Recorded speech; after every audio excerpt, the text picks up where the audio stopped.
Anaemia ముక్త భారత్ కార్యక్రమంలో భాగంగా చినశంకరంపేట మండల కేంద్రంలోని కస్తూర్బా గాంధీ బాలికల పాఠశాలలో 13 నుండి 18 సంవత్సరాల లోపు బాల బాలికలలో రక్తహీనత ఉన్న వారిని గుర్తించి వారికి సరైన చికిత్స అందించేందుకు రక్త పరీక్షలు నిర్వహించారు.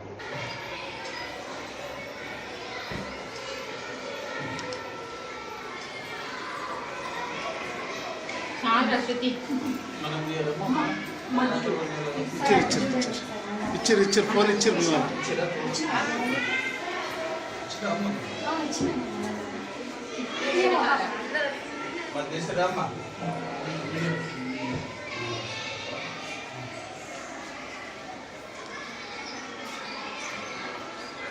ఉన్న పిల్లలు ప్రతి పిల్లలకు కూడా మగ పిల్లలు ఆడపిల్లలందరూ కూడా ఇది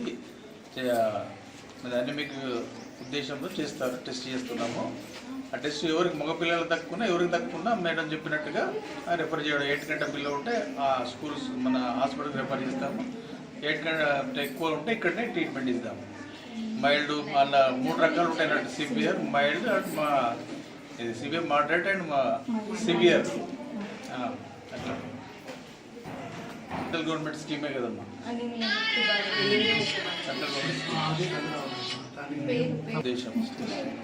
ఈరోజు రాష్ట్ర వ్యాప్తంగా మన ప్రతి కేజీబీవీ స్కూల్లో ప్రతి స్కూల్స్లలో ఆడపిల్లలకి 13 నుంచి 18 సంవత్సరాల పిల్లలకి అనీమియా స్క్రీనింగ్ అనేది జరుగుతుంది.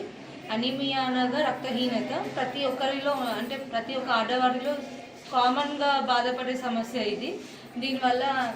దీనివల్ల చాలా ఇబ్బందులు ఎదుర్కొంటారు. దాని గురించి ప్రతి ఒక్కరికి స్క్రీనింగ్ చేసి వాళ్ళకి ఇక్కడే మెడిసిన్ ఇచ్చేలాగా చూస్తున్నాము. కొంతమందికి ఎవరికన్నా ఎక్కువ అనీమియా 8 కన్నా తక్కువ ఉంది అని అనుకోండి, వాళ్ళని పిహెచ్సికి రిఫర్ చేయడం జరుగుతుంది. ఈ ప్రోగ్రాము మన మండలంలో 47 రోజులు జరుగుతుంది. ప్రతి ఒక్క హాస్టల్లో, జెడ్పిహెచ్ఎస్ స్కూల్స్లో, గవర్నమెంట్ స్కూల్స్లో ప్రతి ఒక్క ఆడపిల్లకి స్క్రీన్ చేయడం జరుగుతుంది.